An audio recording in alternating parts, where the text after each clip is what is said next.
Hey guys, what's up? Welcome back to 4 Strategy Gaming and one more strategy video for today. This is strategy video number 3. I know you guys are excited. I had a lot of people asking for some more strategy videos, and I didn't want to disappoint for too much longer. I mean, again, realize that it's more of a time thing than it is anything else. It's not a lack of desire to produce strategy videos. It's just that it's very time consuming in comparison to commentaries. But anyways, I had the afternoon off, and I wanted to get one for everybody. So I got a Terran, a Protoss, and a Zerg strategy video. So wrapping things up right now with the Terran strategy video. And in this particular replay, the player we're going to be focusing on is Sho, and the opponent is Saki or Soccer. People castrate me for mispronouncing his name, but I mispronounce a lot of words, so take a chill pill, all right? Anyways, let's go right into Sho vision here. So what we're going to be looking at, again, this is a Terran versus Protoss strategy. Well, what's very popular in this matchup? A very popular idea as Terran is pushing relatively early. Now, be that with a heavy Marine Marauder push, or in this particular matchup, we're going to be actually seeing a push with Marine Marauders and Hellions. So we're going to be looking at a little bit of a different early game push. The Hellions obviously being very mobile and very strong against light units. So they're going to be very strong against the Zealot and, of course, the Workers as well. So this can be an effective push, but what we're actually going to see in this video is the Protoss player does a good job of fending off the push and then counterattacking, and that a lot of times that's going to be where Terran players lose the game. They push early, a counterattack comes, and all of a sudden they say, oh crap, I don't know what to do. How do I defend? I don't have enough units. Well, a really important thing to consider is you may not have enough offensive units. You may not have enough Marines, Marauders, and Hellions in this particular game. But you do have enough units. We always got to fall back to this worker, realize that it's still a unit, and you don't have to just use it for mining. Use it for defense if it's necessary. If you're going to lose the game because you don't have enough units, then you might as well pull down some SCVs. Obviously, losing SCVs is one of the last things you want to do, but it is second to losing the game itself. You know, I'd rather lose some SCVs than lose the entire game. So that's the idea. We're going to see a counter push. It's going to be a little bit too much for us to handle as far as our basic attacking units are concerned. So you're going to want to pull up some SCVs, allow that to help you defend, and we're going to take a look at that, ways to properly do that. And then we're also going to be looking at following that counterattack up with another counterattack from you against your opponent. So moving forward with the Marine, grabbing the Xel'Naga Tower.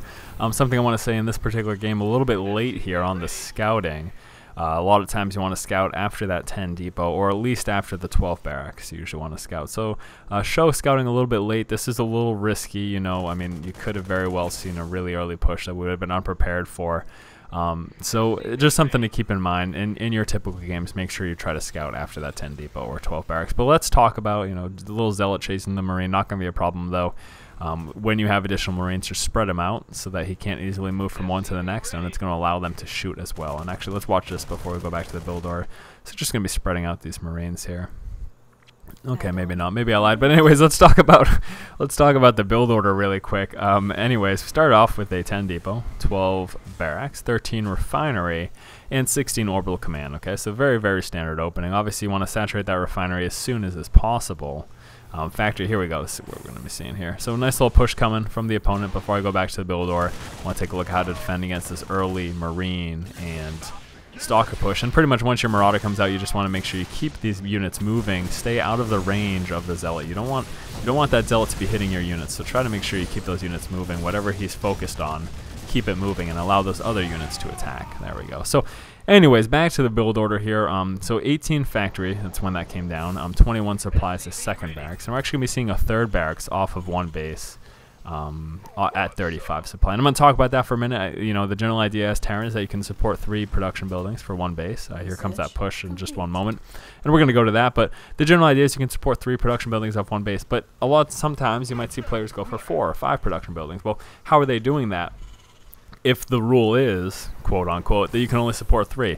Well, the idea is 3 with attachments. Now realize adding those attachments, those obviously cost resources, but also the buildings that you produce out of them, the units you produce out of them are going to be increased in resource value, the amount of resources when you have attachments. So if you have buildings without attachments, so you have 2 buildings with attachments and 2 without, then you can support 4. Or if you've got 5 buildings all without attachments, then you can support 5. So again, realize that's the general rule of thumb. Now here's this push moving forward, and Obviously, force field is what's going to prevent this from happening. Doing a good job by getting those Hellions in, and this is kind of one of the reasons behind getting Hellions for this early game push, aside from just Marines Marauders, because if you can manage to sneak it in, you can do quite a bit of damage to the mineral line. Also, sitting up in this position is allowing vision for these range units down here.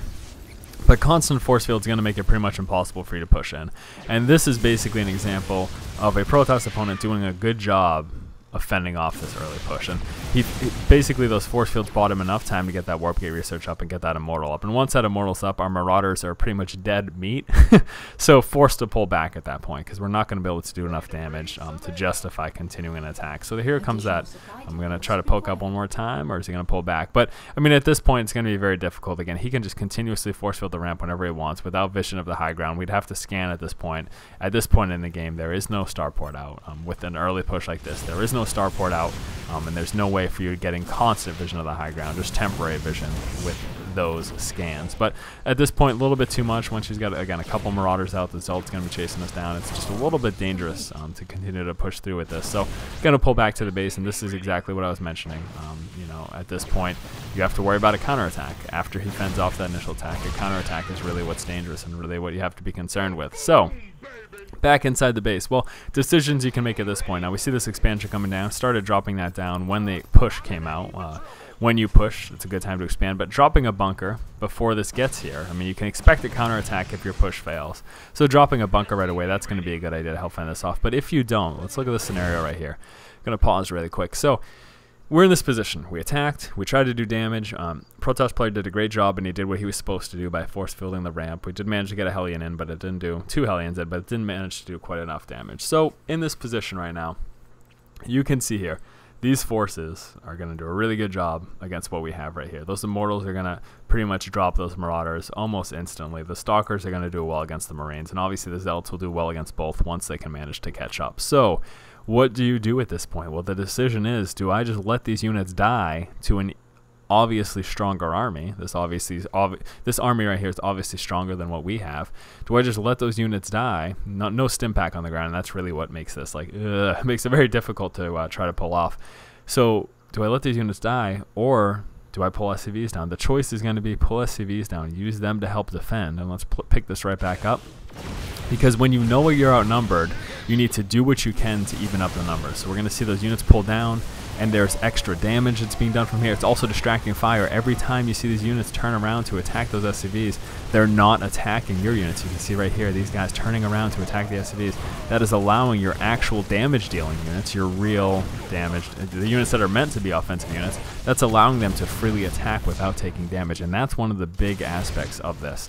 He basically is forced to target fire every individual unit in order to attack them, because the SCVs are going to distract the fire, and that's kind of the point. So you can see there, great job. We fended off the push. The expansion's just about finished right here. Now I know I had missed it, but the general rule of thumb when it comes to expanding is that you expand when you push out, or you expand when your opponent expands. In this particular game, Sho chose to expand when his opponent expand. We can see here coming out with the starport now, and there you can say, okay, this is a lot of buildings here on one base force. What is he doing? Well, expansion's coming down. So that's the plan. That's the idea. He realizes, okay, my expansion's coming down. Now, something else that I would have liked to see from Sho would have been a bunker. That would have completely made this push that is coming right now not even possible. Like, if there was one bunker right here, that would have denied this push altogether. So things to consider, you know, when you're getting, when there's an aggressive push, or, you know, if you plan on expanding, putting the bunker here on the low ground, that could be a good idea as well. It's going to protect both your ramp and your expansion once you do move it down. But now he's kind of forced to sit inside of his base and wait for the push to come in. I mean, it could just make things a little more difficult. So again, bunkers always going to be a great idea. Again, once it's over, or if you decide you don't need it, you salvage it, you get 100% resources back. No problem, all right? Moving the Hellions down to get some scouting, see exactly where his army is and what he intends on doing. But at this point, just continuing to mass up these units. Also coming out with these medevacs, going to be a great idea. And then transferring over this expansion, which should be coming at some moment here. At least I would hope so. Come on, Sho. Don't let me down, my friend. So there is that expansion being transferred over. Medevacs coming out. Once you have medevacs on the board, you're going to be in a pretty solid position until he gets Colossus. But even with Colossus on the board, let's just look at this engagement really quick. Pulling down those SCVs again, trying to even up the number. So there's the Colossus, and the idea here is that you want to target fire this Colossus. You want to pull your units forward and target fire, and obviously at that point, Saki realized that that was going to happen, so pulling the Colossus back, that was the wise decision on his part. So once Colossus gets on the board, again, realize at this point in the game, it's pretty early on. He's not going to have more than 1 or 2 Colossus with Stimpack, and you can see here Stimpack's researching right now. So this push, the next attack here, we want to wait at least to engage his base until that Stimpack's down. Knowing that Colossus are on the board, giving the current unit composition, you're going to need that Stimpack to get close enough and to fire fast enough to take out those Colossus. The great thing too is that once you incorporate Medivacs into your army mix here, it's going to allow you to get vision of the high ground, so it'll allow you to see those Colossus hopefully before they start firing at you and give you that preparation as far as positioning your units and being prepared to attack it. So here we go, we're going to see this push come down now. Stimpack has finished up again right before you pushed in, and you definitely want to wait once Colossus are on the board, like I said, until you have Stimpack, and then stimming in, moving forward and sniping that Colossus, and then at that point you're going to be in a really strong position. And unfortunately for Saki, since he decided to invest in that expansion, he was a little bit low on units, and you can see here, since he also invested in Colossus, being a very, very expensive unit, that severely cut back on the number of basic ground forces that he was able to afford. They're just so very expensive. You can see here 300 resources, 200 Vespian. So something else to consider too, that if you can take out that Colossus without taking much loss with your Marines and Marauders, then you're going to be in a very solid spot, because he dumped so many resources in there. I mean, that's a good hefty chunk of other units that he could afford, but because he invested in a Colossus, if you take it down without it doing much damage, you're going to be all set. So nice little game here from a Terran player. So we saw that basic early push that you see many Terran players do against Protoss. We saw it properly defended from the Protoss player, and then a counterattack. And in the counterattack, again, just try to shore up your forces compared to your opponents. If you realize you're outnumbered, don't just lose the game. Don't throw away your outnumbered units that are obviously going to lose to whatever your opponent has. Bring down some SCVs, allow them to assist in the attack, continue to produce non-stop, do what you can. Again, I said the idea of a bunker, that's going to be a great idea to help you defend. And then push out with a counterattack, and picking the perfect time. Saw Colossus on the board, realizing it's early in the game. He doesn't have a lot of extra resources if he's investing in Colossus. So once you've got Stimpack, if you can snipe it down, he's lost a lot of resources. His basic ground army is going to be hurting, and you should do pretty solid. All right, guys, so let's just go over that build order really quick here. So basic opening with that 10 depot, 12 barracks, 13 refinery, 16 we saw that orbital command come out, 18 was that factory, 21 that second barracks came out, 35 was that third barracks. Then after that point, once that expansion was started to finish, we pushed out for that early initial push. That's when you saw that expansion start to come down, and then again it was stopped and countered and all that, yada yada yada. But once that expansion's just about finished, go ahead and start getting your starport, and you can start getting some medevacs. You could even get Vikings if you want. Vikings aren't going to be a bad idea, especially once seeing Colossus on the board. So once again, guys, this has been Force from Force Strategy Gaming. Hopefully you guys enjoyed this video. If you did, make sure you subscribe to our channel, and as always, keep watching and keep owning. To cover multiple angles, you can see this is a free kill right there, but that Marauder did manage to sneak back into the proper position. Marauder's pulling forward, trying to lure out some units, trying to take out that queen if at all possible. Surround going down, Baneling's rolling in as well. Mutalisk gonna be pushing in. Stimpack Marines pulling back, trying to do as much damage as possible, staying away from those Banelings. Great job. Lots of Mutalisk still alive though. So lots of Mutalisk right now. 4 Maro still alive, and that could obviously be a problem for Nama, but Nama is being resilient. He is deciding to continue to pull forward and gonna rely on Marine Micro to stay away from Banelings. Lots of Zerglings pulling forward, but those siege tanks gonna make quick work of that, doing a little bit of damage to the Marines as well. Nice little split of those Marines. Mutalisk moving forward, taking out that Thor, no problem. Baneling's gonna be forced to pull back right now because of these siege tanks, and we still have a bunch of Marines alive, so the Marine being the hero unit in here with that backup of the siege tank. There is no longer a Thor. That did get magic box.